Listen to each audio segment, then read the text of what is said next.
Hey everyone, it's Jonathan, and today is the day, or rather today and a week from today. Ever since I started covering Alice in Wonderland on my channel, there have been several big versions that I know a lot of people have been waiting for, and now we have finally come to Walt Disney's take on the story. As tends to happen, the more interesting something is, the longer we talk about it, and because of that, what started as one episode easily became two. With me for these episodes is, of course, my cousin Sarah.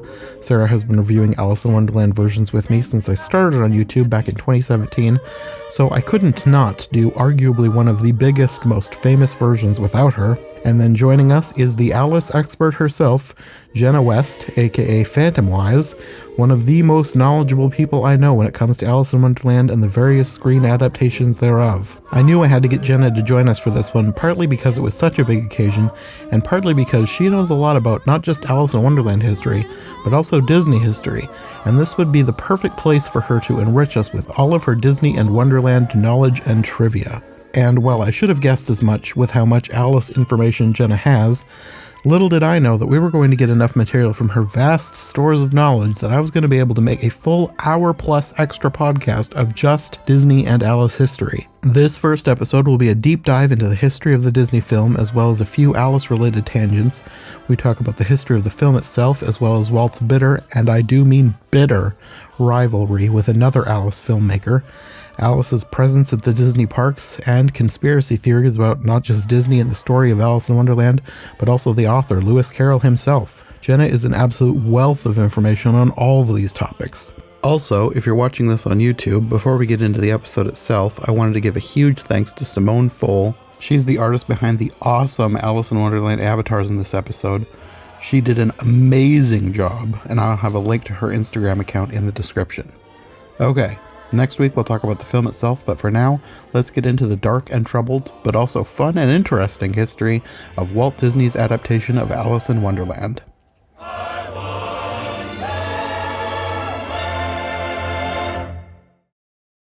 Well, I guess we could probably start with production history since you're the Alice expert. Do you have any fun trivia you want to share?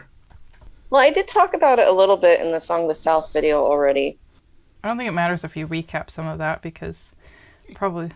Yeah, because there'll be Alice fans who probably won't care about watching the Song of the South video. Okay, yeah, that's true. Yeah, true. Though they should. All right. They should. Yeah. Okay, well, Walt's... I'm sure a lot of Disney fans will already know this, but Walt was always very extremely interested in doing Alice in Wonderland. Mm-hmm. In particular, to be honest, the Alice comedies, I wouldn't really call an Alice. Yeah. But anyone who's not familiar with the Alice comedies, before Mickey Mouse, the very first thing, like cartoon that Walt Disney Studios made was the Alice comedies in 1923. And it was a live-action little girl going into a cartoon Wonderland, I guess, in a way.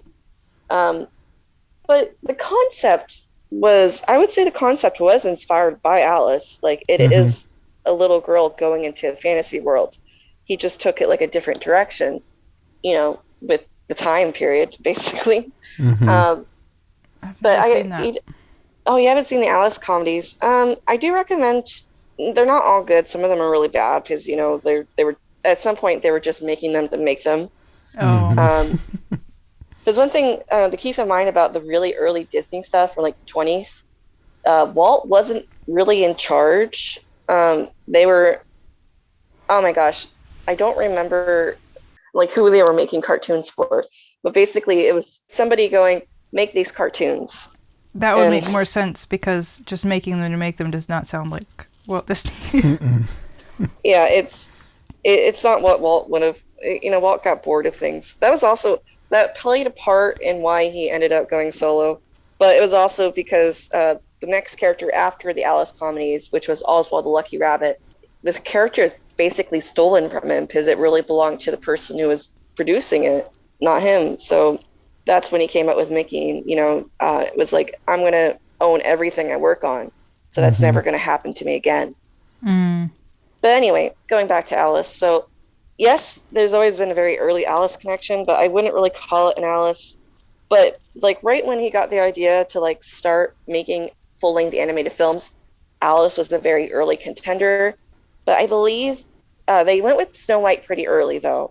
But they could have done. They did Alice work like late 1930s, and they were also doing a lot of research into the copyright of the Alice stories.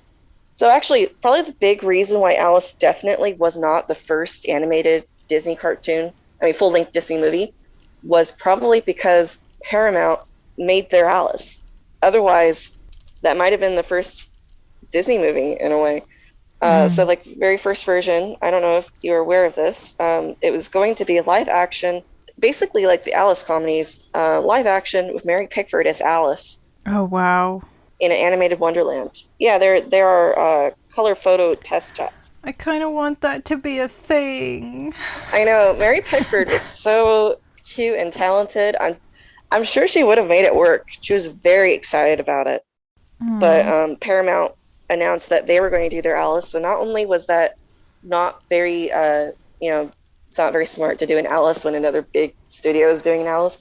They had the copyright. They got the copyright for the book. However, at that time, Disney. Okay, so very interesting situation with the copyrights for Alice.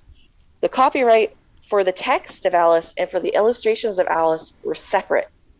So the copyright for the text expired earlier than the copyright for the illustrations based on when Lewis Carroll died and when John Tenniel died. So Disney got the illustrations copyright. So Paramount couldn't like exactly make it look like the illustrations, but I mean, they were pretty close, I would say. But they didn't get the book copyright, so they couldn't do it. But they were looking into, even after that, I would say it looked like they were looking into it being a possible second film, like around the time Pinocchio was being done, because we have storyboards from 1939 from David Hall.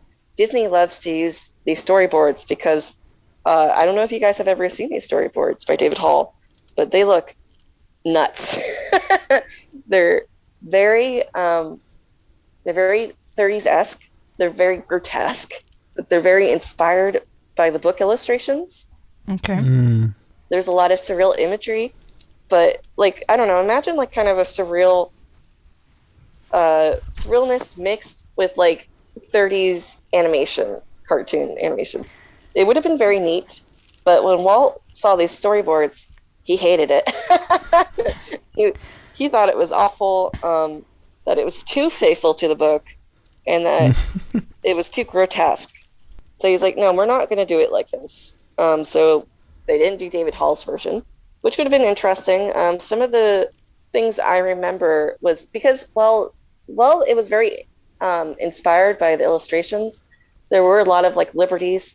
So, for instance, once Alice arrived on shore, she would have met the Mock Turtle and the Griffin there right away, instead of them being there later in the story.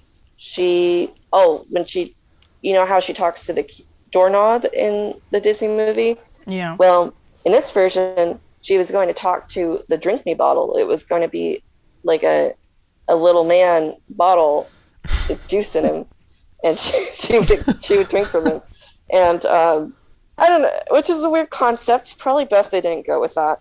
And my favorite concept, though, is she was going. That's actually where the concept of her being on trial came from, and she was going to be executed. Like her head is in a guillotine, and she wakes up.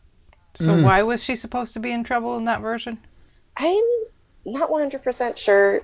I don't remember if it's because she stole the jam tarts. There's actually another really hard thing about the early production history of this film is not all of it's available. You can watch like a reel of this storyboard, but it's only on the Laserdisc. Disney's never re-released it.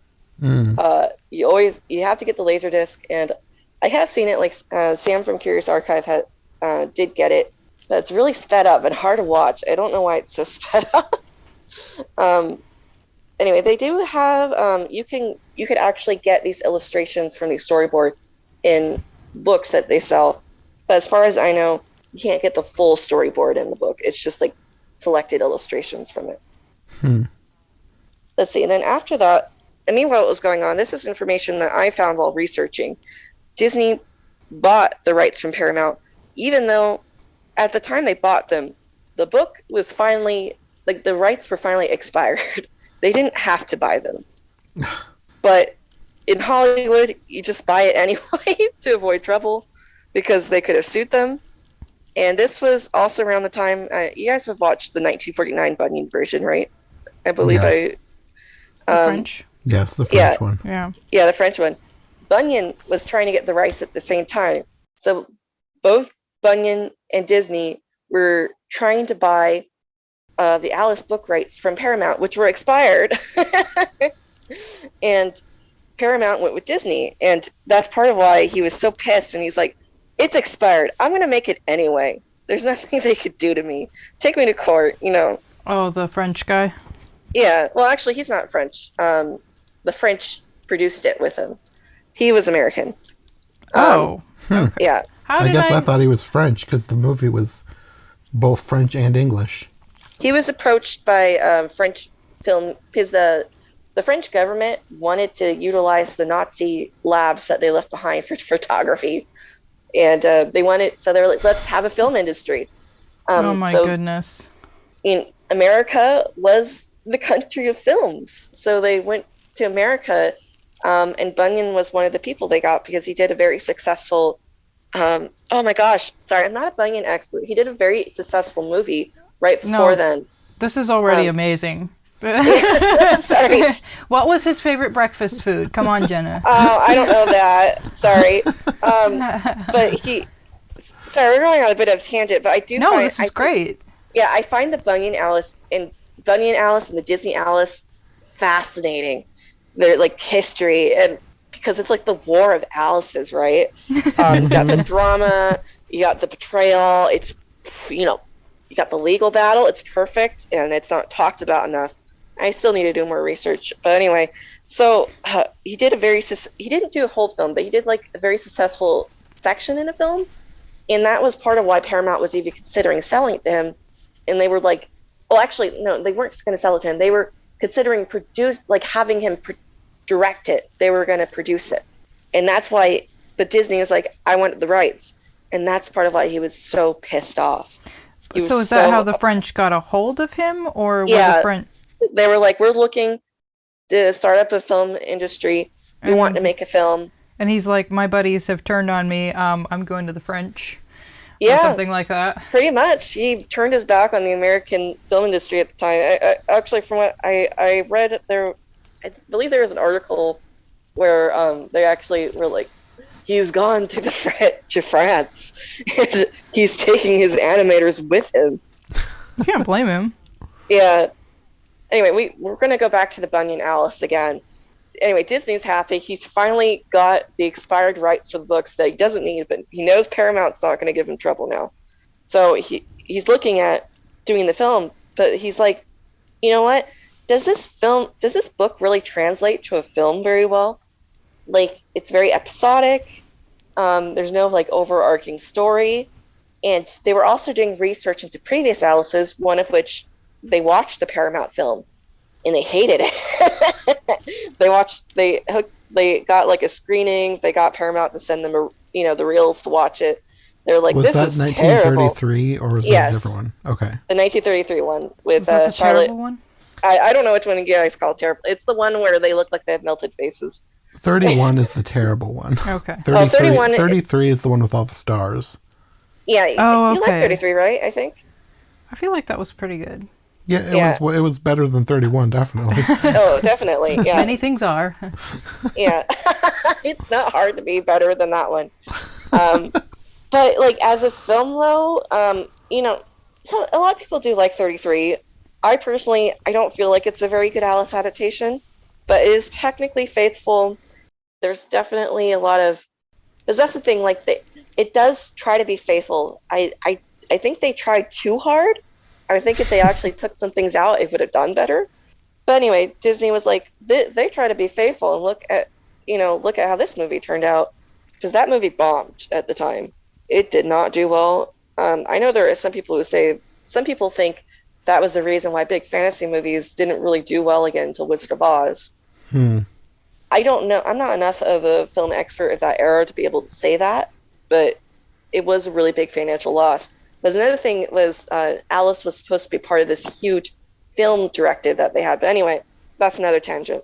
Um, At Paramount. yeah, that's the Paramount Alice. Anyway, so Disney hated it, so they're like, okay, we can't do what they like. How can we avoid what they did?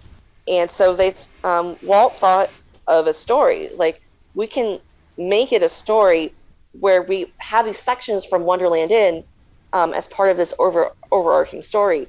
And when you look into the context of Alice, which, a lot of people who look into the context of Alice in Wonderland do find the background context of Oxford and Lewis Carroll or Charles Dodson, and that it was a real little girl he told his stories to. They do find that very interesting. So there was kind of like some inspiration here. Part of the problem was they were real people with relatives and a lot of scholars with Carol and Alice who like wanted to be involved. So he was making a script with, oh my gosh, I'm not going to say it right, Aldous Huxley. He wrote Brave New World. And really? Is it yeah, Aldous? Sorry. Aldous? Aldous. I have pronunciation problems. Yes, it is. And he's also the grandson? Yes, the grandson of Julia Arnold, who was one of Lewis Carroll's child friends. So, which felt like Huxley it led some... was? Yeah, he was the grandson of a child friend that Lewis Carroll had. Why the oh boy? That's just, I guess, a lot to take in. It is a lot to take in. So he helped Walt, or no? Yeah, he was writing the script for this new treatment. So this is basically where it ties into Song of the South. If anybody's interested who's watching this, I talk a little bit about that in Jonathan's Song of the South video about the history of Alice and Song of the South there, because this is the version that basically turned into Song of the South. You have a live-action Alice again in an animated Wonderland, and you have a storyteller who's telling these animated tales, and it's supposed to go into this overarching story about why stories are important. And this one, I feel like this one was probably a little bit closer to Walt's heart, because it was about being a storyteller, and I did address it in the Song of the South one as well, I believe.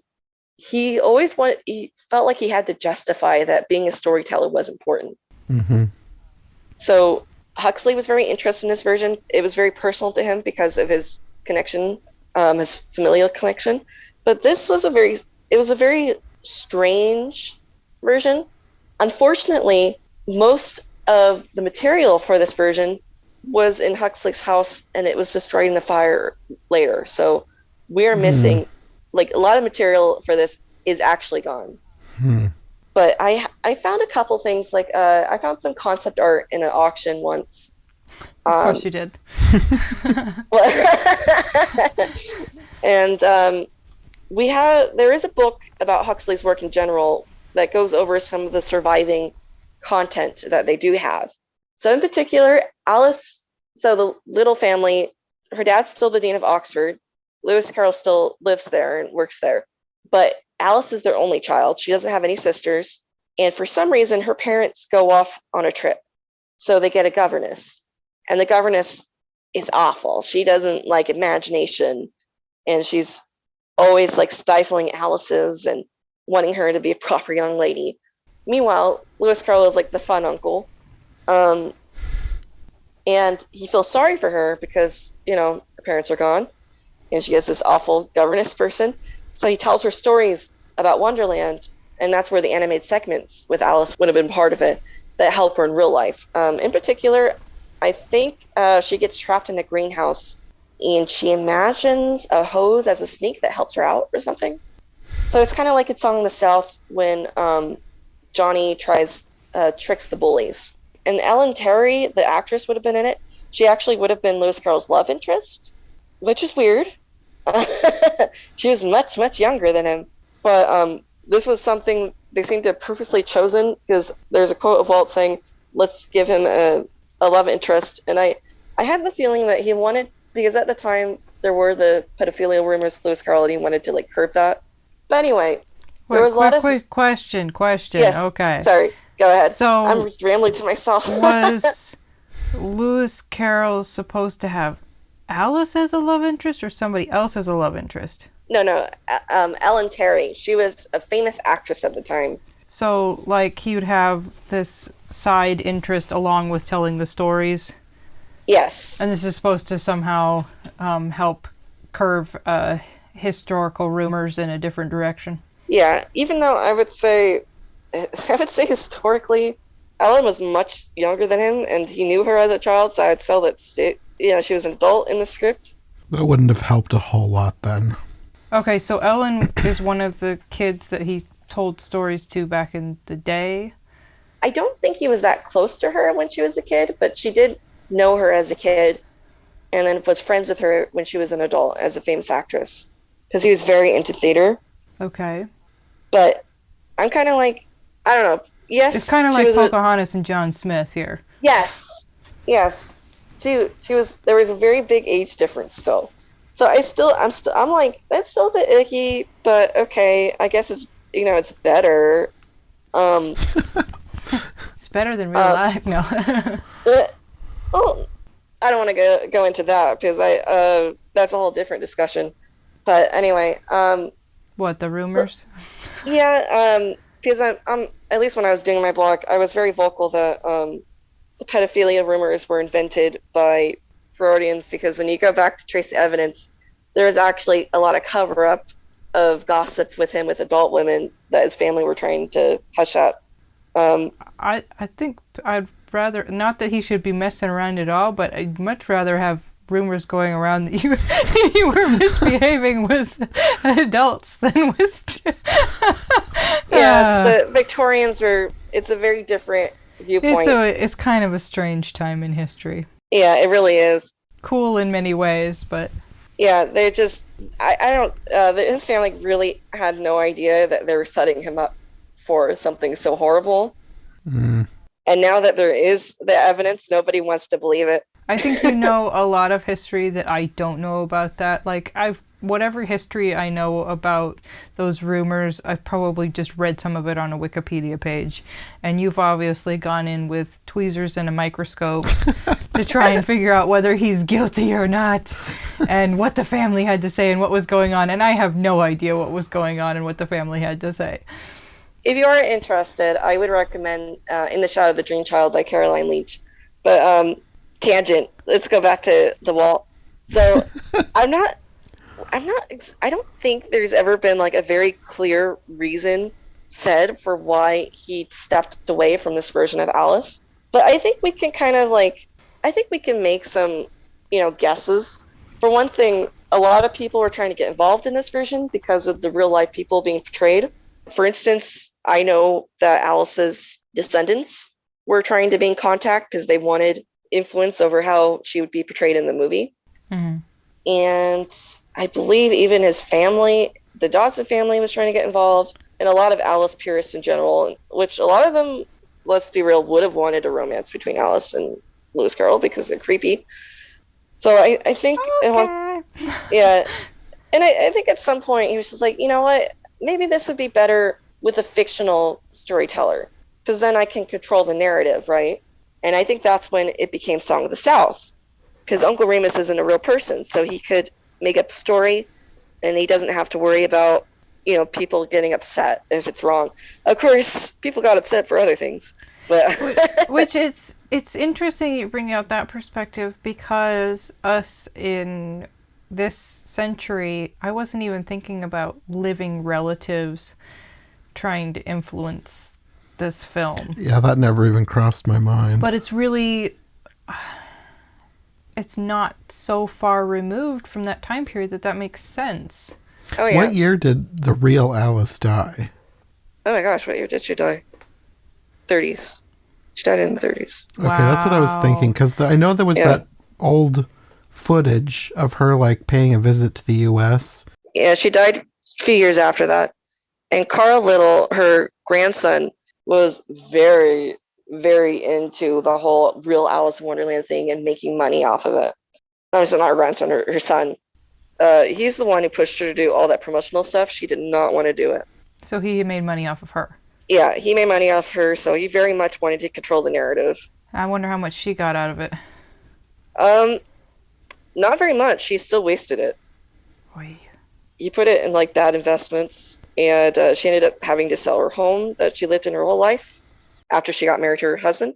Sounds. Oh yeah, because that's Yeah. when she had to sell that manuscript, wasn't it? Yeah, she did. Sounds like She sold she- a manuscript to keep her home, and she ended up losing it anyway because of him. So Was it like an original something or other? The original Alice in Wonderland manuscript yeah, like that Lewis Carroll illustrated. yeah, So she had a really rotten kid. pretty much. And he was more interested in like the money they can make from it. Anyway, so I think there was appeal in like, you know what, let's just make these characters absolutely 100% fictional. No one can complain because they're fictional. So it became Song of the South, and that's part of the reason why I have interest in that film. So they went back to the storyboard for Alice because they don't want to give up. But I feel like at this point, this is the point where Walt kind of like, I give up. I don't know what to do for this story. I liked this story, but I don't think it's transferable to film. But at this point, everybody wanted him to do an Alice. Like it was expected. It's kind of like when Burton did an Alice, right? Everyone's like, do an Alice, do Alice. Mm-hmm. So he's like, okay, you know what? And it just points to his animators, you guys do it. And he pretty much left them alone. And the problem with animators, they get focused on like gags, right? So what ended up happening was that they had different teams of people who worked on different sequences of the film. So it kind of ended up being like a contest between the different teams. Like, who can make this wackier instead of like a cohesive story? Which, I mean, to be fair, I do kind of feel like it works okay for the episodic nature of the book. But considering that they tried to put in a story for Alice about her wanting to go home, it makes her very unrelatable, I think. But anyway, Walt he chose Catherine Beaumont, but other than that, he had his, he was kind of like, I'm going to work on other things. Also, I want to build a theme park. And I'm going to start thinking about that. So how much did he care about this film? Not at all. When it was finished, he didn't like it. He felt like, especially when the scene, she cries and told you would, he felt like it wasn't a good scene because nothing was done to build up the emotional connection for her to feel that way. So he wasn't very pleased with it. I think probably his favorite part was Catherine Beaumont because he kept her on for multiple things, including Peter Pan.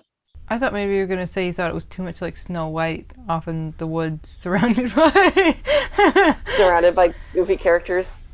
Well, I mean, in a precious way, little animals, but this was just Wonderland animals and birds. I think the thing is, like, even Snow White still kind of has like connection with the characters. Like but the dwarves. It's such a similar feeling of It is a off similar in the feeling, woods, upset. But she does have that like I think the difference is like you connect to Snow White more because she's being unfairly prosecuted and chased into the woods where she's terrified, and then she ends up crying and getting comforted by the animals. I don't know. I think it's set up a little bit more to be sympathetic, whereas Alice is like, I want a Wonderland, and then she gets there, she's like, I guess this isn't what I wanted. But she has strange things happening to her, and just when she gets a path, it's taken away from her, and she is supposed to be a child. So it's understandable if you're a child stuck in strange woods that maybe, just maybe, you would feel like sitting down and crying and thinking, I wish I could go home now. Maybe what I wanted wasn't such a great idea. True, though I think from the audience perspective, we're kind of meant to think Wonderland is fun. If you were there, would you be happy? No.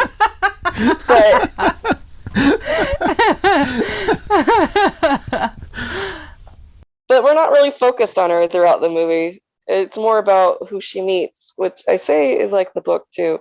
I think it actually probably would have been better if they just didn't do that at all and they just focused on it being a road trip kind of story. It's about the journey, not the destination. We'll have the t-shirts made up. But anyway, so that's the production history. I'm sure people might have things to add. I'm not perfect. Well, you knew a lot more than I did, for sure. Sure, Thank yeah. you. Okay, oh, yeah. I Yes, these particularly things I saw on auction, let me tell you about. I did forget. Author Babbitt was part of the team for that Song of the South version of Alice, and he left Disney bitterly over the animator strike. So he hated Disney. So he went to Bunyan. It's like, you're making Alice. Well, I know what they're doing. Mm. And so that's why there's that whole plot with Oxford at the beginning, because that was kind of their way of like trying to copy Disney. So do you think that part of Walt's indifference was also the conflict that he had? Like, just, Oh, yeah. other people want to make this story, and then this guy who worked for me, he's upset about it. So, and then I have all these people crawling all over me with their opinions. So, you know what? Forget about it. I'm not even going to invest my emotions into this. I was excited about this, and you people ruined it. Yeah, because another thing is now I'm realizing there's actually a little bit more history. As the film was being released, was the trouble with the Bunyan film. The Bunyan film actually released in 1949, but they purposely held off 2 years for the American release so it could come out on the same time as the Disney Alice. This is not coincidence. They did it on purpose. Wait, okay, so Bunyan held off? Yes. Well, but why? You would think that he would want to have it released at a different time so that it could get more attention. The thing is, it was part spite, because remember, the reason why it didn't happen with Paramount was because they decided to sell their already expired rights to Disney. So his point was, this story is public domain, and I'm going to prove that, and I'm going to have a competition with two Alices at the same time. So did he just want to know how will mine fare against Disney's? I guess, in a way, yeah. In a way, it was also kind of a F you. But from what I understand, Bunyan and Disney had grievances before this. Who even knows who that guy is now? Whereas the optimist lives on. One thing to keep in mind is, at the time, Bunyan was a bit more well known than he is today. He did so many commercials. People recognized his work, and he did like stop motion segments in films at the time. So his work hasn't really lived on, unfortunately. But at the time, people would have been more familiar with him, if that makes sense. Probably still not as familiar as Still not as familiar as Disney, but he was like, I'm going to make it better. And you could argue that he might have been hoping that people would accidentally see his phone instead of Disney's. And that is why Disney took him to court. And I think Walt was also really upset because he saw that the film was based off an earlier story treatment they were going to do. Okay, quick question. You mean like they know Alice is coming out, they think they're going to go see Disney, but they accidentally go see his? Is that what you mean? Yes. Especially some theaters might have only chosen to show one. And if somebody meant to go out to see the Disney Alice, but they went to a theater that had the Bunyan Alice instead. Okay. Well, we're here. Let's watch that.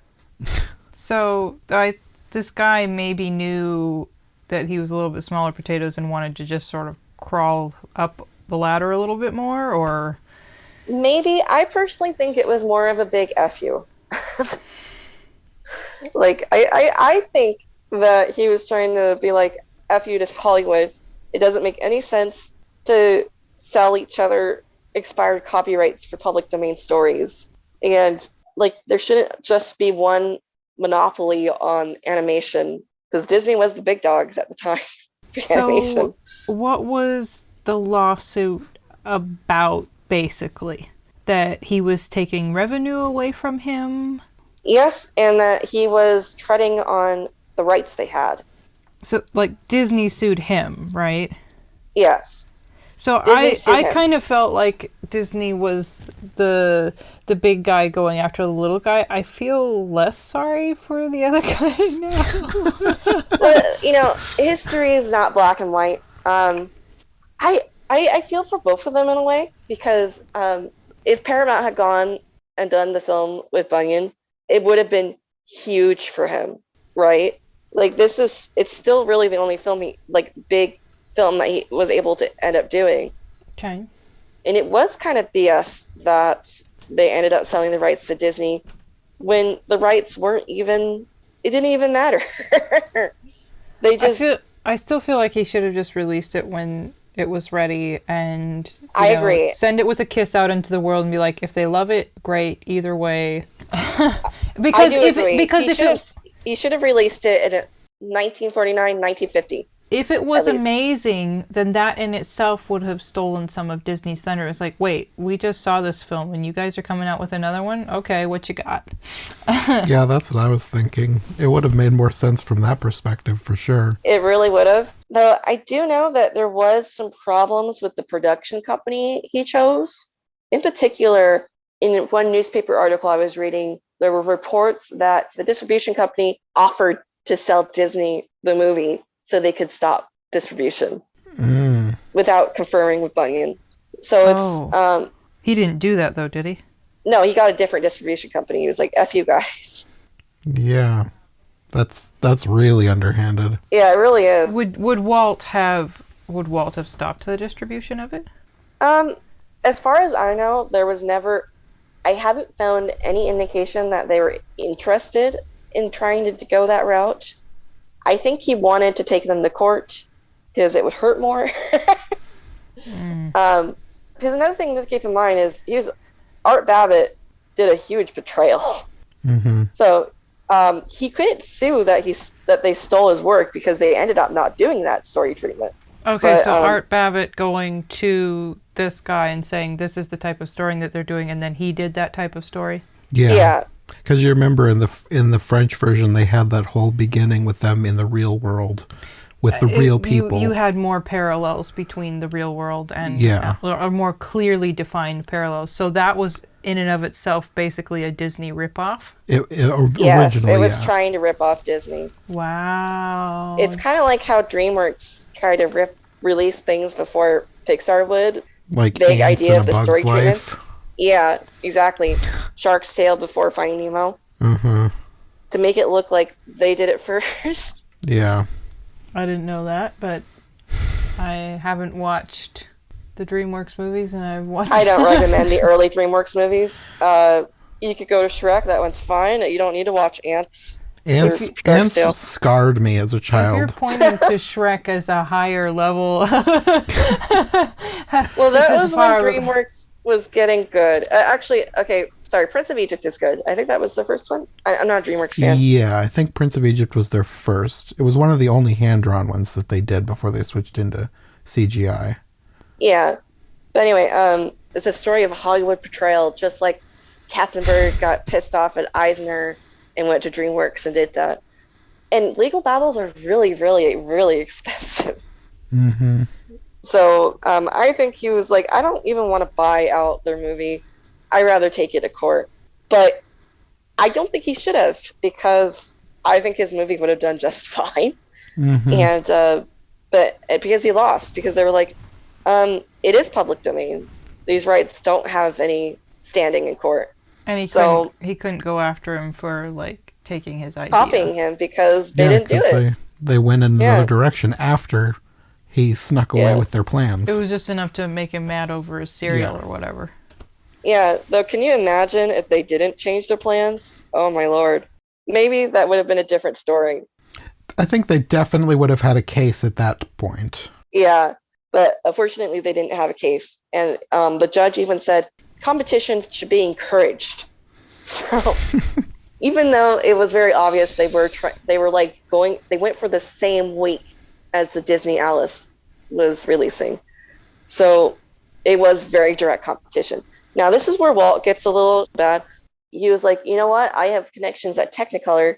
I'm going to talk to them, and I have like movie theater connections. So I'm going to threaten theaters that if they show this Alice, they won't get to have I future remember Disney this. movies. Yeah. Yeah. So the Bunny and Alice did really, really poorly because it was barely shown. And which is, yes, they kind of did it to themselves. But at the same time, I do think it is a bit sad because the American version of their Alice was like top dollar. It was even better than the French version we have. We're still waiting on the restoration. It's almost like a competition of who was the least well behaved in the sandbox. Kind of, yeah. It's like who's the worst? Yes, they're grown-ups, but it's kind of childish, honestly. Yeah, it is childish. I really feel like Walt didn't need to do that. I think, No. to be honest, I think people still would have picked to go see the Disney Alice, even at movie theaters where both of them were showing, because, come on, you're gonna pick the weird stop motion ones or the cool cell animation one, And the Disney one also had like more voices they recognized too, like Jerry Colonna, Edwin. So he was just obviously ticked enough at losing that he's like, I'm gonna try and spit in your eye this way. So, like, I think they both felt. It sounds like they both felt very entitled, and it wasn't healthy on either side. It really wasn't. Both of them did bad things. But I would say Disney won. Walt was very unhappy with the movie at the time, and I think that is kind of justified with like all the things that went on with it. But his version did win the test of time. For sure. It did, yeah. And that's the fun production history of this film. We haven't even gotten into the film yet. This is basically a podcast on its own. I'm probably going to split this into two halves. You're welcome. Someone needs to get on me about that. I really need to do more research about that war. It's so much fun. You already know way, way more than the average person. Yeah. I do, but I feel like there's more out there. More. I know there's more. You can write a book. Part of it is like I probably should contact Bunyan's daughter, but I feel really bad coming in like, hey, so your dad stole this, right? Because I've read her blog, and obviously her dad's her hero. So Jonathan's saying you could write a book. If you write a book, I don't know about that. If come on, the last half hour or whatever this is, you could totally write a book, and then you would have an excuse to contact whoever you want and be like, so what's your side of the story? I'm writing this book. Let's get your take. I mean, yeah, and it involves Disney, so I'm sure it'd be pretty juicy. There might be some conflict there because I work, in the theme park, but would that cause a conflict since you work I have for no Disney? idea. I'm not into legal stuff. Use a pseudonym. Use a pen name. Come on. All the cool pictures you could put in there. Just call yourself Phantom Jenna, and nobody will know. Yeah, nobody will know. Just the people who listen to this. We're in a secret club now. Yeah, don't tell anybody. Jenna's going to write a top secret book. Put all the juicy details in it. Would you like a fun Disney Parks trivia regarding the caucus race? Okay. Yes. So, when they were gonna do Disneyland, they were thinking of ride designs, and they were thinking about a walk-through Alice in Wonderland attraction, which awesome. But for the caucus race, they were going to have a turntable, and you would just walk on and off to be part of the caucus race. Lawsuit City. Yeah, people breaking their ankles. I could see that going badly. I like the concept, though, of a walk through Alice in Wonderland. Yeah, they ended up going with the ride. Didn't they used to have like a Bug's Life thing where you shrank down to the size of a bug? They could have done something like that. Yeah, they ended up kind of doing that in the original ride version. Sorry, the history of the ride is also a bit complicated. So the original version of the ride ended up being more of a surrealistic experience. So Walt wanted to do an Alice ride, and a lot of people actually asked him, "You don't even like the Alice movie. Why are you doing a ride?" And he's like, I think it would make a good ride. He probably still liked the story, just not the situation. Yeah, and I think he felt like it would be a really good story to be immersed into, because a lot of what a lot of people don't realize is that original Fantasyland rides in Disneyland were meant to be experiences. They weren't meant to tell the story of the attractions. So, like in the original Snow White, it didn't tell the story of Snow White. You were supposed to be Snow White being chased by the witch, who's trying to get you to eat an apple. Okay. Yeah, and you get knocked out. You would get knocked out at the end, and that was the end. Like, the witch killed you, basically. Goodbye. Get off the ride. Well, that sounds fun. Good for kids. Yeah, that sounds fun. So Any other ride stories you have to tell us so that we can just be like, wow, that's interesting? Well, Mr. Toad. I was just going to say, Mr. Still Toad. based off. Yeah, it's still original to how it was opening day. He goes mad, driving everywhere, and then he goes to hell at the end because he dies. And that's not in the movie. It's not in the movie at all. Does it still exist? Yes. Please, come ride my favorite ride ever. I love Mr. Toad's Wild Ride. And the thing is, in the book, it's more like a story of redemption.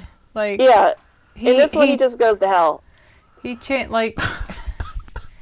becomes a more sensible individual by the end of the book. Yeah, there's none of that here. You go to hell and then you get off the ride. That's literally where it ends. Well, I want to know what their thought process getting there. Like, why did they think this is a good idea? I don't know. There's actually not a lot of background information on why they chose to do it that way. But so Mr. Toad and Peter Pan's Flight, I would say too, because Peter Pan's Flight also doesn't tell the story. It's more focused on flying around Neverland. Do you die at the end? Peter Pan's Flight is also still original to the original version, so it's not telling the story of Peter Pan really. It's more flying around Neverland. Yeah, but do you die? Oh, do you die? No, you don't die. What's the point of a ride like that? Yeah, I know, right? Yeah, what's the point if you don't die? You should at least be threatened with death. I mean, you meet pirates, I guess, but well, I guess it might count. Yeah.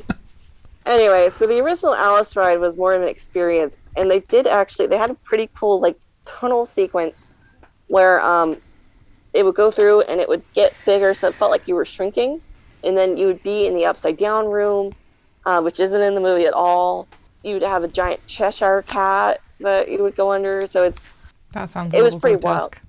It was grotesque, don't get me wrong, but I would have loved to experience it. I mean, the tunnel sounds fine, but the giant Cheshire cat sounds questionable. And this is somebody actually remade it digitally on YouTube during the pandemic, so you can look that up to get a feel for it. But anyway, and then in the 80s, people were complaining about Snow White, and I guess by extension Alice, not reflecting the movies. What, they got tired of being hunted? I guess. Yeah, well, Snow White, the Snow White ride got so many complaints about it being scary because people were going on it expecting to see Snow White and the dwarves. Not be Snow White? Yeah, not be Snow White and not be chased by a witch. Original footage does not exist of the ride, but if you want to get an idea of how it was originally like, you can watch the original Walt Disney World version of Snow White, which is different, but was very inspired by the same concept. And it's literally it's like going into a hellhole of darkness and the witch coming out and like cackling the whole time. Highly recommend, but it's nightmare fuel. And use the bathroom before you get on the ride. Yeah, they had to rename the ride Snow White's Scary Adventures to warn people. So that time they needed to redesign the rides, and they decided to redo Alice as well. So now Alice is kind of boring. It just tells the story of the movie. I mean, it's still okay. How come nobody's complained about Toad? Good question, but I hope they never do. I love going to hell. It's great. I have a fun story with that. So one time, we get people who spread ashes. So one time someone put ashes in a Toad vehicle. And when I heard this, I cracked up because I was like, they must hate that person. Sending them to hell. Is this somebody who had every like a ride cycle. narcissistic parent and they're like, I don't know what happened to you afterwards, but I'm gonna send you where I think you should go? I mean, Yeah, exactly. like, And I'm what not- was going through this person's mind that I And they need to not they didn't say want to too close much, the right? ride. They didn't want to close the ride, so they were sending it throughout the ride over and over again while they were slowly cleaning it up in the load station. So they clean up a little bit, and then they send it through, and then they come back and they clean up more. They send So they just repeatedly. kept people out of that. Like, That oh, ride sorry, vehicle. this one's unavailable. There's a little mess in there. Yeah, pretty much. Yeah. We don't know who that. I mean, what that is. Just let us. Like, and what do you do with that? Like, you're cleaning up somebody's ashes. Like, unless you're heartless or something, you go. Where are you gonna put that? Like, There's nothing you can you really end do up with in a it. trash bin at Disney. I mean, that's not the worst place to have your body go, but.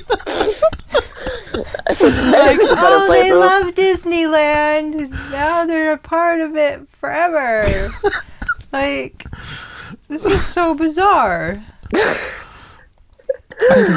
I'd heard that people would bring loved ones' ashes to Disneyland, but I'd never heard that they put them into Mr. Toad's Wild Ride. Little did and I send them to It hell. never happened. Little do you realize that person just loved Toad, and they were actually honoring the loved one, and it just looks really bad. I'm sure that's probably what was going on. They were like, oh, they loved Mr. Toad, which fair. Mr. Toad is a great ride. I love it. But yeah, that's my favorite Ashes story.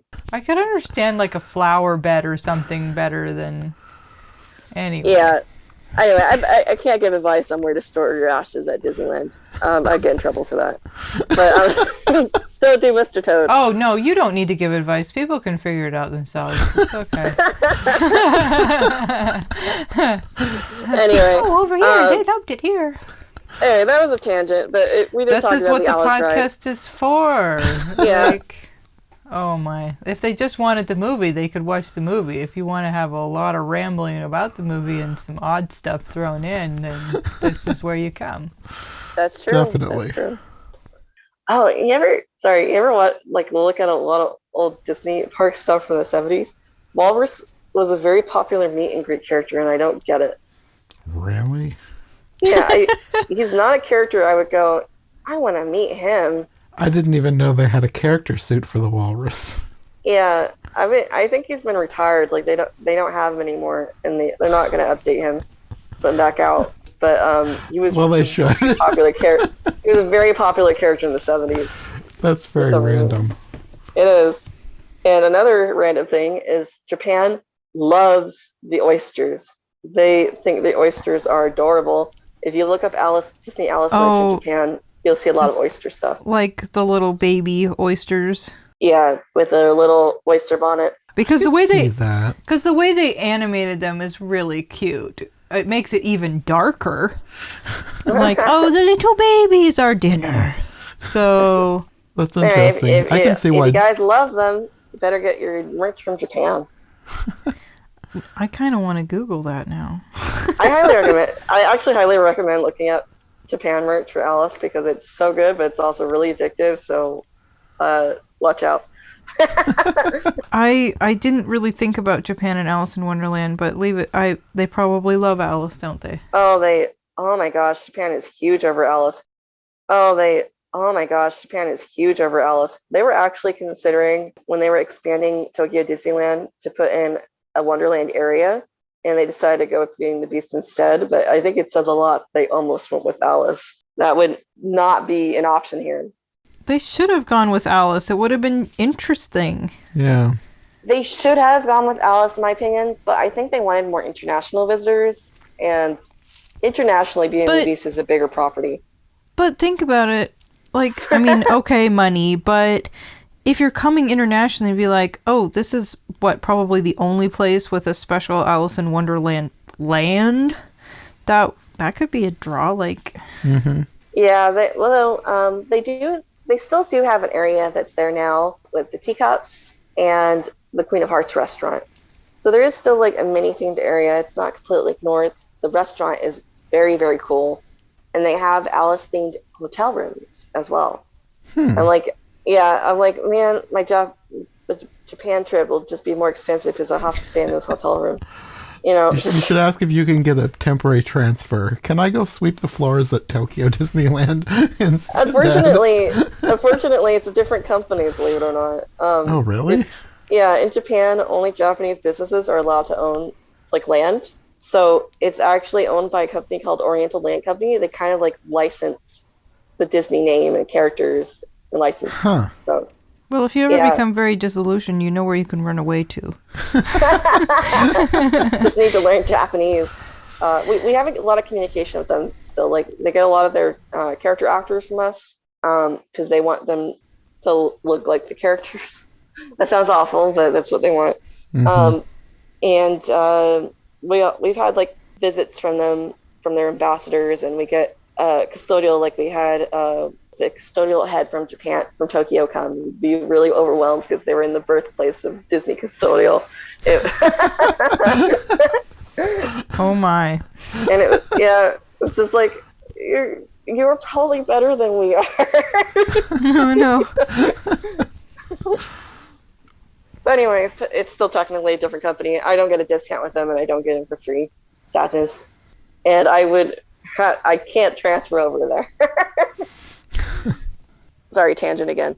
Some people think that you ever watched have you watched the 1955 Hallmark or yes 1983 Great Performances? Both, yes. Yeah. I reviewed both. I'm not going to say anything right. Yeah, with the she goes through the mirror first and then she goes down the rabbit hole. So it's kind of like I don't remember. It's been a long time since we did those ones. It's been a few years. The main thing I remember about the Great Performances one is that Alice was a smoker. That one was did they literally have her smoking on there? Yeah. Yeah, they did. Because she's really an actress understudy who's going to play Alice. It's weird. It's a very weird version. But going off it being a stage production and ignoring the weird direction they took for the TV version, which I don't know why they did that because the stage production was not like that. Not at all. And they added like a weird love triangle between the actors too.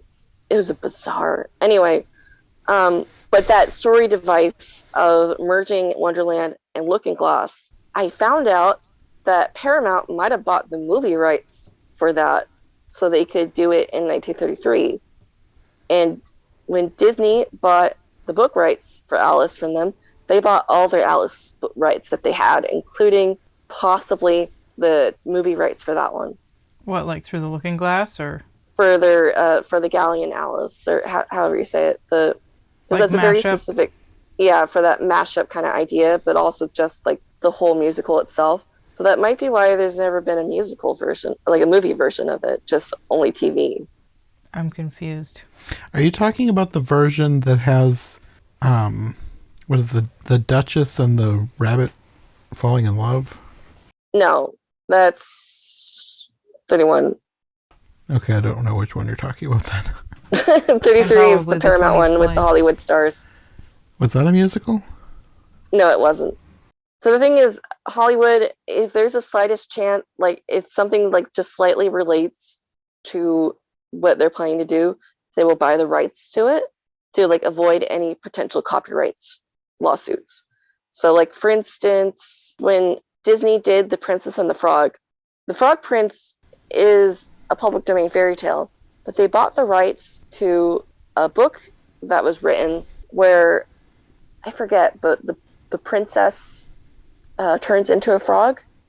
Okay. Even though the story-wise, it was nothing like what Disney ended up doing for their movie, but it was a different derivative idea, so they bought the rights to it. So that's kind of the same case here. Paramount bought the rights.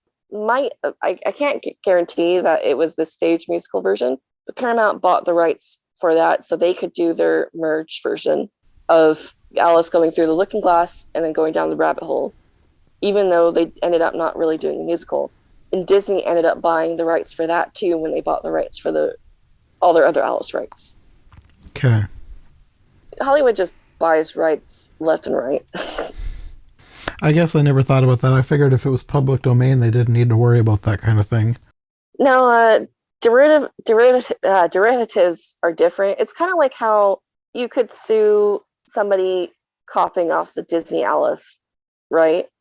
Because they're copying off a copyrighted work. But you can't sue someone for making an Alice because that's public domain. Mm-hmm. Okay. It's a very fine line. Yeah. And most of them just like to be extra careful. Anyway, so that's I don't know where I was going with that. That's a little bit trivia. So we're on to the Painting the Roses Red, which is a great song. Oh, here we go. Since you know so much. Oh, yes. I wondered, is this a political statement of red versus white? Some people believe that it's a commentary on the War of Roses. Mm-hmm. I don't know. Was that like 1600s? I don't know my English history very well. I did have a history class on England, but I've forgotten all of it. It's a lot of history. Sure, so I'm not necessarily nuts thinking that there may be an extra reference layered into that. Though I think if you really look in, because one side was like white roses and the other side was red roses, but when you really look into it, it doesn't really make sense. Like in terms of Carol trying to purposely reference that. As far as I could tell, there's no evidence for Carol meaning that, but some people like to think that's what it is. I might be one of those people. Yeah, I mean, you can. I don't know enough. I don't know enough to actually talk more about it. I mean, either way, she is the Red Queen, so that could just be what he was thinking of. The Red Queen's going to want red roses. So. And it's the idea of painting roses is just ridiculous too. So I think it's more that it's kind of like how people think Walrus and the Carpenter represents Buddha and Jesus. What? Wait, you never heard that before? I've not heard that one. What on earth? Yeah, people think the Walrus and the Carpenter represent Buddha and Jesus. So is Did the Buddha walrus eat all of Jesus's oysters at some point and somebody's made up history? Yeah. Wait, what? So they think it's a religious commentary, but it's really not. Lewis Carroll just basically told Tenniel, you could have a walrus or a butterfly or something else. And Tenniel's like, I'll pick the walrus. All right, here we go. So Carroll didn't mean anything by it. Quick question. Do they think that the walrus is Buddha? Yes. Okay. If Buddha knew that, he might be insulted. Yeah, I think it's a bit insulting to Buddha, considering walrus takes so many. It doesn't really make any sense. But no, it doesn't. That is one of the most far out things that I've ever heard. Yeah, but some people believe that, and I think it's quoted in a movie. It's in a movie, so some people, they don't. People get it from that movie. They don't actually read. Well, the somebody had to think of it to put it in the movie, which I guess shows you how the human mind works. That it would just go that far. Okay. Yeah. So I'm not convinced that it's actual commentary War of the Roses. But there's fine. Yeah, there is stuff out there that people talk more about that and why they think that. It's probably one of the less popular theories, though. Are there more theories? Oh my gosh, there's so many more theories. One time I went to a conference and it was this guy talking about how Alice in Wonderland was actually a bunch of references to medieval England, and it made no sense. And we were all just staring at him like he was crazy, and so that was fun. But anyway, so there's already. You ever heard about the cannibalism theory? Do we want to know the cannibal? Are we going to be scarred now? Do you want to know? Well, hey, we watched the Mad Hatter die. I suppose we can. All right, here we go. All right. Buckle up, Jonathan. Some people believe because Alice eats so much that it represents that Lewis Carroll wanted to eat his many brothers and sisters. What? That he wanted to eat who? His brother and sisters. Because why would they think the that? Duchess's baby also turns into a pig, which can be eaten. So yeah, but I think that's a commentary on children growing up with bad parents and turning into brats or something. Yeah, I it could is. see that. It's more about that, but they go So, with like, cannibalism. how many weirdos does this community attract? Like, There's a reason why I've stepped away from the larger community. Let's just say that. how large is this community? It's very large, and it's mostly nuts. It's so you got another thing about the cannibalism theory is what was kind of hilarious about it was this one guy who keeps editing it in on the Lewis Carroll page on Wikipedia or the Alice in Wonderland pages. You just read the discussion on Wiki of people going like, it has nothing to do with anything. The guy's like, yes, it does. I'm putting this section back in. I think somebody needs to ban him from being a Wikipedia editor. I think they eventually did. Like, it's not on there anymore, but like, basically for a very long period of time, when you looked up Alice in Wonderland on Wikipedia, there was a section about cannibalism, like it was a valid theory. So does he have a website? I don't know. I haven't You heard from him haven't in a while. purposefully hunted him down? No. I think this is part of the Alice community that she's trying to distance herself from. Then there's the guy who wrote a book convinced that Lewis Carroll confessed that he's Jack the Ripper because when you anagram passages from Alice, it turns into confessions, even though it doesn't. Complete nonsense. This person needs a hobby. Yeah, I think that really is their different hobby. that is their but hobby. like a different hobby.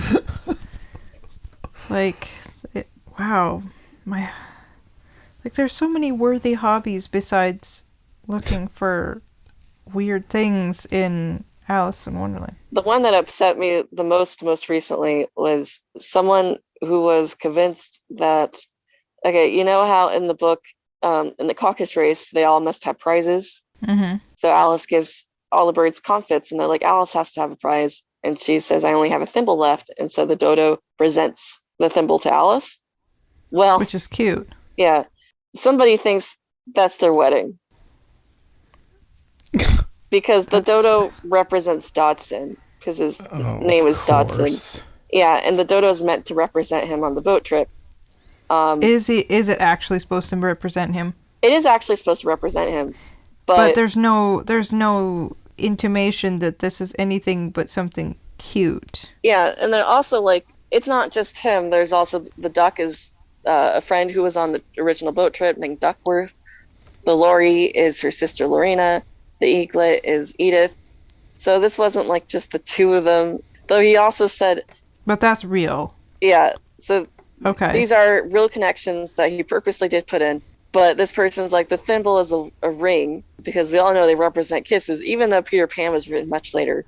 And also, maybe we should just be thankful that maybe they're so distracted with this that they're not coming up with political theory. maybe it's preventing them from worse things. I got one more part of this though. All right, so in the illustration where the dodo is giving Alice the thimble, the duck is seen in between them.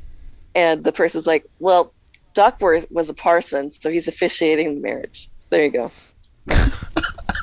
This is why I've gone. They really want this to be true. Yeah. They published this in the Lewis Carroll Society of North America magazine, so I was like, I'm out. Goodbye, guys. Like, I can't believe this. Anyway, so like I say, they could be coming up with global and political theories, and maybe this is distracting them from wreaking havoc in the world. So we probably need to counter blessings. Yeah, okay, that's true. It could be worse. But you can just back away slowly and just enjoy yourself and away from it all. Yeah, that's pretty much what I've been doing. I just enjoy it more privately now. Sure. And also, like, because a big part of my thing was I was, like, trying to educate people about, like, the evidence that he was into adult women. That he's not a weirdo? Yeah, that he's not a weirdo, essentially. And people didn't want that. They didn't want him to not be a weirdo. And I was just probably thought it was exciting to think of somebody being a criminal or a pervert. Yeah. Which, maybe that's, I said it. It says people, more about what people want to see, which... Like, people are drawn to dark things. And Yeah, goodness knows. I like to watch crime stories and stuff, so it's like, I know, but I also don't like, if I'm faced with evidence that contradicts what I thought yeah. something was, I'm like, oh, that's really interesting that it would end up that way. That is essentially what I did. I was like, how did this happen? But people don't want that. They want him to be in love with the child, and it's really creepy. And I'm out. Have fun, y'all. Instead of just enjoying the story, which is very whimsical and fun. Yeah, just enjoy the story. And also, like, stop trying to explain why it's a creative story. It's just, some people have imaginations. We don't need to excuse it with drugs or, him being autistic or something. Just enjoy the story. And maybe get some of those historical references in there, because, like, I have a sister who thinks it's so weird, and I think she does still think it's weird, but I've, taken the time to explain, well, this is what this would have been. Like, this poem would have been well known, but it's not well known to us, and this is what this, it's like, there are things in there that make more sense once you know, and you probably know a lot more of those details than I do. And then I had another friend who thought, well, isn't that magic in there? It's like, magic? And I don't know if I had the right explanation at the time. It's like, no, this is a dream. This is not, it's not like Harry Potter or anything like that. It was like a dream. Magic fantasy thing. Right. Yeah. But anyway. It is kind of interesting. Like, Alice was a parody on, like, so many things they would have experienced at the time, and it outlived the things it was parodying. And so people get the whimsy and they get the weirdness, but they don't necessarily get the reference. Yeah. So the roses could be, like, another one of those things, especially when you're not English and you don't have English history. But in the end, it's really debatable. not important. Like, that is not my life to know what is the truth about this scene, I just find that stuff interesting. Right. I can respect. We can enjoy it either way. I can respect discussion about whether this theory about the roses might be plausible or not. Well, it's less weird than a lot of things, apparently. Yeah. It's much more respectable. Yes. So, yeah, I think the contemporary reviews were pretty harsh on this movie. Like, the Alice purists didn't like it. Of course they didn't, because they never like anything new. Unless it's, like, line for line from the book. Looking at you guys, you know who you are. Calling you out. But anyway, and then I don't think it resonated with a lot of, like, normal audiences either, because it's not like a traditional story structure. You really just have to, like, enjoy it for the experience. Mm-hmm. That's kind of what ended up happening to it later. It kind of, like, got pushed aside because people were like, I didn't like that as much as, like, Cinderella. She didn't have a boyfriend. She didn't fall in love. Well, I mean, they're like, she didn't, like, conquer over anything, I guess. So it got pushed aside a little bit. Then it was the first Disney movie shown on TV. Okay. I think that helped it a little bit because Walt didn't care too much about people singing that on TV. And then, I don't know if you guys are aware, Disney movies were re-released, like, every decade at the time. So in, like, the 70s, it was re-released. Like in theaters, or? Yes, in theaters. Yeah. Okay. And it was really popular in that re-release because people would get high and then go see it. And Fantasia. Yeah, and Fantasia. Both this and Fantasia. It was because it was such an experience. Like they do drugs and go see Fantasia, or? Yeah. Marijuana. Yeah. They would just kind of, like, zone out and watch all the colors. Yeah. Okay. And Alice was a very popular movie to do this to at the time. Like, college towns would actually, like, put on special screenings of Alice in Wonderland. Did anybody bring a hookah? Maybe. Probably in the smaller screenings in college towns. I mean, if they're going to be doing that, they might as well get the actual experience. Boy. And Alice has always been kind of a good movie for Disney to test things on. Like, it was one of the, if not the first, it was one of the first movies they put on VHS. And then they would have the TV screenings of it, like, most often. So it didn't do well at the time. It did well over time because of that. All these little re-releases in different ways helped build its popularity to what it is now. Yeah, and people grow up with it. And they did that because they didn't care about the film as much. So they're like, this isn't as big of a gamble to try this out in this medium. Is that what they were thinking? Or? Exactly. Yeah. Alice was very popular for them to test Alice out on new formats. So Sure. like, because like before they had VHS, there was like Betamax and Laserdisc. Okay.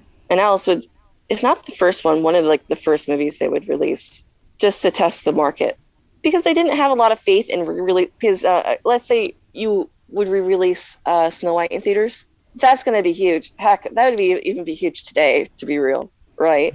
Um, I feel like, that's a lot of money. didn't they do that in the 90s? Yes. And I think my mom took my sisters to see it, and I was really little and didn't go. Yeah, it was. There was a big Snow White thing in the '90s, but I think it was for it being released on VHS because I remember it being like a really big deal when they gave me the VHS tape. And I was like, okay, I've never seen this movie, but okay, Of Snow White, or Snow White, yeah. yeah. So it's kind of like they want to protect those movies more. They didn't want like Snow White being easily accessible because money. They wanted to test that it would do well. So they would use Alice, like lesser movies that they don't mind. There's not a lot of hype for them in the first place. So it's okay if it fails, if that makes sense. Which you would almost think that they would put out something more well known to see if it would grab people's attention, but hey, whatever. Disney was very protective of their properties at the time. I mean, they still Which are. may have partly started with Alice. Yeah. Don't mess with my stuff! Alice was part of it all along. So yeah, basically, this is kind of the movie that popped out of the shadows for Disney classics. I would say it's one of their most popular movies now from the golden era, or silver era, depending on how you term it. People love Alice in Wonderland. They sell lots of merch for it. It has an attraction in every Disney park. Japan loves it the most, but I think it's really found its own footing. Sure. Well, I guess that probably is a good place to end for this one.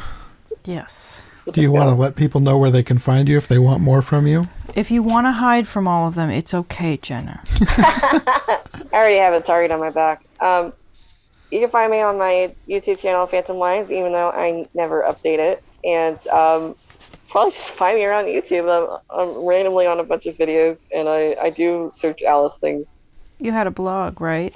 I had a blog. I don't update it anymore, but it's still But if people wanted to... -me-phantomwise.tumblr.com. If people still wanted to find the archives and... Yeah, you can find... If like any of my researches interest you, like that I mentioned, I documented a lot of it on that blog. Right. Particularly about like the pedophilia rumors, if you're interested in that. I did address some of the conspiracy theories as well, not the cannibalism. I should have done that. I didn't. Oh boy. And I did go over some of the production history, but I discovered more since then. I really should start a new blog. But anyway, that's how you can find me. Okay. Do you have anything to promote, Sarah? I suppose what I did just 2 days ago is I'm a watercolor and pen and ink artist, and you can find my art on Redbubble and on Society6 under the name of Turnip Wilson. Turnip as in the vegetable, Wilson kind of like the neighbor from Home Improvement. I was thinking of the psychic doctor from House. Okay. Right? His name's Wilson, isn't it? I've never seen House. I've only seen... are you talking about like the Doctor show? Yeah, the Doctor House. I've only seen some of that, so I wasn't up on the psychic. But hey, if you want to associate me with that might not be bad. I don't know. He's a neat character, I guess. Okay, then you can think of me that way if you want to. Okay, well, I guess that's going to be all for this episode. But until next time. Bye. Goodbye. Thank you. Thanks for being with us. Thank you for having me. We definitely had a great conversation. We covered a lot. Thanks for joining us on I Heart Movies. If you enjoyed the show, make sure to subscribe on your preferred podcast platform or to our YouTube channel. Make sure to follow my co-hosts as well. Any relevant links will be in the description for easy access. We'll be back soon with another brand new episode, so thanks for listening, and we'll see you next time. Come along and pass through the looking glass into Wonderland.